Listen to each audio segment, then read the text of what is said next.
Good morning. I'm the Reverend Shari, Halliday-Quan. I'm the lead minister at the First Unitarian Church of Rochester. I bring greetings from Rochester, but I also bring greetings from New York City, where I'm currently at the Fourth Universalist Society. This congregation, well, historically, they're your siblings in faith, and currently, all three of our congregations are siblings in Unitarian Universalism. It is so good to be together. With gratitude to the Reverend James Galasinski, to our worship associate this morning, John, and to all who make Sunday mornings possible, it is good to be together. To all of you who could choose to do anything with this hour, but choose to enter again and again, or perhaps for the first time and hopefully not the last, into the company of one another, to bear witness to each other's lives, to bring some presence of hope, of company, of spiritual companionship. It is good to be together. Here in New York City, the daffodils have sprung, and it is spring, but not so in Rochester, where the tips of crocuses have emerged, the color just barely starting to peek out, but I know when I return home today, it will be 16 degrees and possibly snowing. Canton is a little bit more like Rochester than New York City in this respect. And I don't mean simply to just complain about the weather, but simply to say that the progression towards warmth, towards sunshine, towards spring and then summer, well, it's not linear. The cycles that we find ourselves in and the stories that we make in time, well, it simply isn't linear, simply isn't onward and upward forever. I need not go through a full litany of all the bad news these days, unless you have been living completely with your head buried in the sand, and it's hard to blame you, though that is indeed a more difficult way to live in the long term. If not that, then you know something of the quality of doom these days. You can take your pick, really, whether it's entering into the second month of Russia's invasion of Ukraine, or yet another COVID variant, or the ongoing conflict of violence and oppression. Any day of my life and yours somewhere in this world, or the threats to reproductive justice that come as the Supreme Court examines Roe v. Wade yet again. One need only pick their personal and yet collective existential crisis as we all sweep toward climate catastrophe. But existential dread is not while we are here today, though it is something that perhaps you have brought, and if not you, probably your neighbor. History, though its arc may bend towards justice in the long term, has disabused us of the promise or hope that it linearly moves onward and upward forever. The data simply does not support that. Human history and personal story, spring and warmth, well, it simply doesn't move in a linear fashion. And there are no guarantees that warmth will happen today. As we wind down Women's History Month, but continue to live with women's history and present and future, and as we move this week towards Transgender Day of Visibility, one day among hundreds in a year, where we hope to celebrate and lift up trans lives and trans people, trans voices and trans stories, I bring you one history, one story, one person at the intersection of these identities. Anna Pauline Murray was born in 1910 in North Carolina. Her life did not begin easy did not end easy and was not easy at any point in the middle, but it was full of brilliance, of challenge, of resistance, and of hope. Anna Pauline Murray's parents died by the time she was a teenager. Her mother from a medical tragedy, and her father a social one, having been beaten by an officer while he was in a mental health care facility. That her upbringing as an orphan touched her was a feature of her life, but so too was the love and support of her Aunt Pauline, her namesake, that became her family. Polly Murray, as an adult, never went by Anna. By the time she left her Aunt Pauline's house, she had settled on Polly after first auditioning names like Paul or Dude. Polly is what stuck. Growing up in North Carolina, by age 10, Polly became immensely aware of the repeal and retractions of the Reconstruction South and the ways in which Jim Crow and her race kept her life smaller than it needed to be. Not her race itself, but the societal structures around. By the time she was age 10, she was, evidently, by her own account and those who loved and knew her, hardwired to resist. She graduated high school, top of her class secretary, president of the debate society, a forward on the basketball team, well-liked, well-read, and ready to conquer the world. She was determined to go to Columbia, determined to go up north where she thought she might find more opportunity.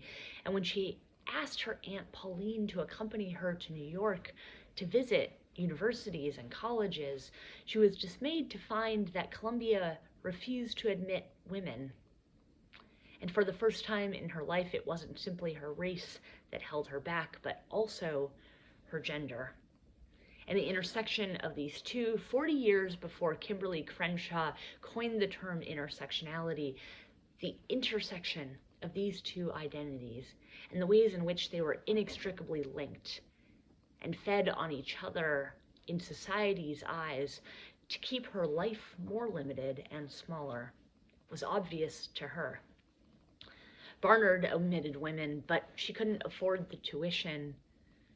And Hunter, well, that was another college she could go to, but despite having graduated top of her class, North Carolina's education system that was available to her, well, it only ended in 11th grade. So she returned to high school in New York City and then finally entered Hunter College, which was a women's college at the time, a fact that she initially resented, but eventually grew to appreciate. And after attending Hunter and living in Harlem, working as a writer and attending jazz shows, making friends with fellow writers like W.E.B. Du Bois, Polly found herself, like the rest of American society, with the crash of the American economy and tipping into what became known as the Great Depression. In 1929, national unemployment was at 25%, but in Harlem it was 50%. Family had been asking her to return home, worried that poverty and hardship meant that life in New York for a young woman was just too much. Eventually, Polly decided to apply to graduate school at the University of North Carolina. She knew full well that people of her race, African Americans, were not admitted to UNC, but well documented too was that within her family, within her slave-owning family, those who enslaved other family members. There had been multiple graduates of UNC, someone who served on the board of trustees, and yet another person who had a named scholarship. If anyone had the right to attend UNC, wasn't it Polly, she reasoned? And so she applied, and a letter came back with an answer not a week later. Within 6 days, she had her answer. Dear Miss Murray, I write to inform you we do not admit students of your race. It was a short but clear rejection. And Polly was ready to work with legal agencies to sue the state. But that never materialized, the state of North Carolina choosing somehow to claim to have a separate but equal institution, though there were no graduate studies, no departments available to African American students. And so the legislature of North Carolina voluntarily shut down for 2 years rather than wrestle with the problem. It's not the first time white supremacy has delayed a process for times that otherwise are considered an unacceptable delay in trade and economics, of human progress and conversation. It wasn't the last time Polly, though, would be able to potentially be a part of a historic case. 2 decades before Rosa Parks helped start the Montgomery bus boycott. 2 decades before Rosa Parks became the perfect plaintiff to help secure the legal rights of Black women in this country. A process still unfolding. Polly Murray and a friend refused to move to the back of a bus where there were no working seats. She was arrested and harassed further for her dress that fateful day, wearing what appeared to be men's garments. Again, the state, in this case, Virginia, they found their way out of a public lawsuit and a ferocious legal battle with a fierce opponent by charging her with a lesser crime. That Polly Murray was wearing men's clothing that day was no accident. She often referred to herself as a boy-girl, an affectionate term her Aunt Pauline used to use that she had no argument with. In her own diaries, she often wrote about how she felt that she was a man trapped in a body that was womanish. And her attraction to women was understood to be that of a heterosexual man. The term transgender or non-binary was not available to her, and therefore I use the pronoun she used for herself.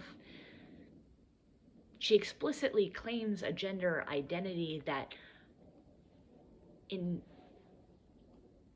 even Virginia or North Carolina, and hopefully all across this land, no matter what lawmakers may say, other gender identities, ways of claiming the truth about who she was might be available to her.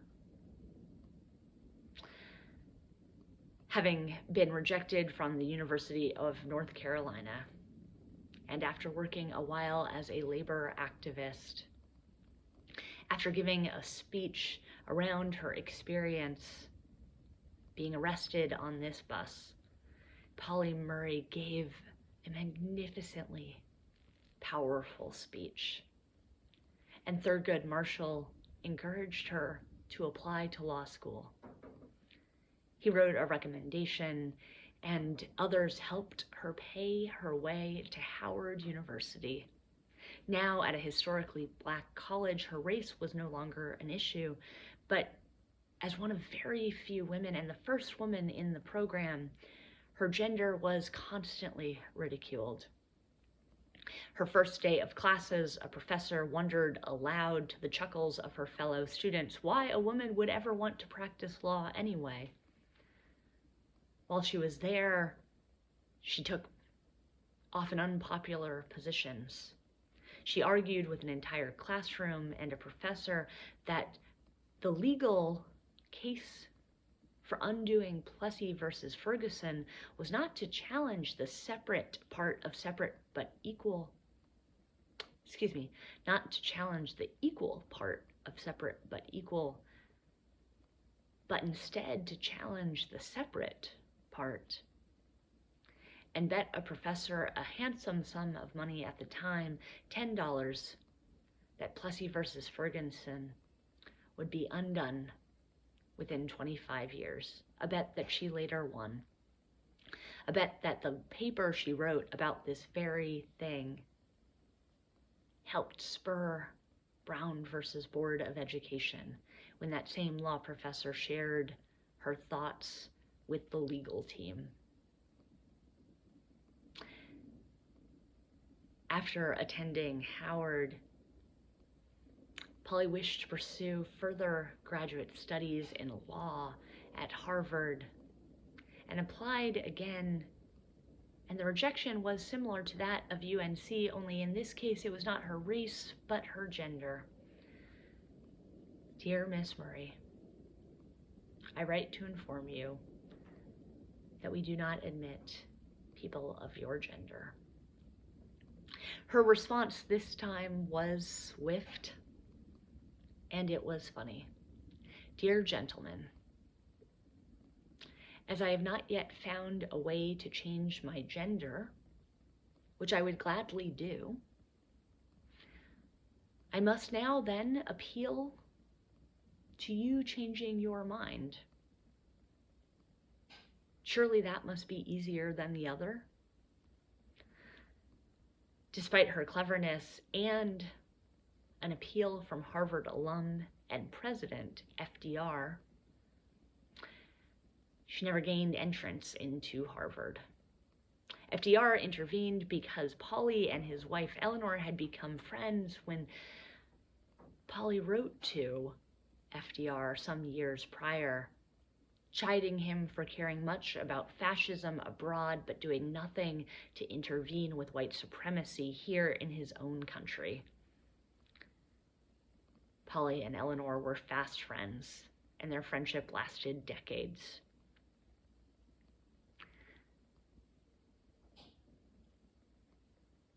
Though Harvard would not take her, though her mind found constant obstacles, Polly's legal writings became not only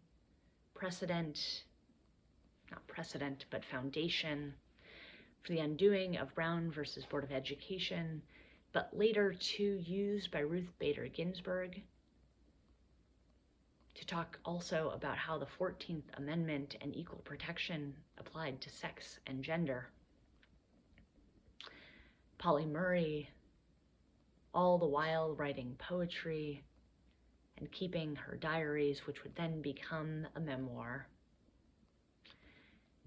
working for labor activists, and tying class and economic justice to race and gender.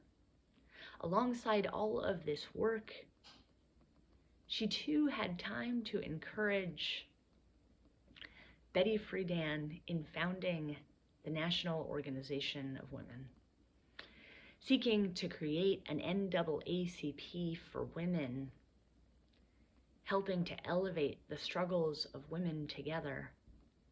Polly was later discouraged to find that now had become what seemed to her the NAACP for white women. The double work of her gender and race, the intersections of her identity were never lost on Polly. Finally, toward the end of her life in her 60s, her life took a turn that few could have expected. Having finally secured stable income as a professor at Brandeis, Polly entered seminary to become an Episcopal priest. Members of her family growing up had been Episcopalian and Quaker, Baptist and non-practicing. But she had found a home in the Episcopal Church, and though when she entered seminary, the church was not ordaining women, by the time she left, just 3 weeks prior to her graduation, the ordination of women was cleared. And shortly thereafter, Polly Murray became the first African-American woman ordained as an Episcopal priest. For the first time in her life, Polly Murray's timing seemed just right. Or so writes Catherine Schultz in The Many Lives of Polly Murray, a New Yorker article from some years back, and one of many as more books and documentaries and articles and stories about this incredible person's life emerge. I share with you today Polly Murray's story, just a brief arc of it. Because even if the arc of history bends towards justice, we know for certain that that progression is not linear, not onward and upward forever, but full of twists and turns and time loops, and that a return to history need not only be full of despair, but also of beauty, of goodness, of resilience, and of hope. May Polly Murray's story bring us hope and an image of a person who was extraordinary, but whose humanity need not be. We end with this letter, a letter of admission, one we might hope that Polly would get now. Dear Mix Murray, dear whatever salutations or greetings or titles or prefixes fit your soul,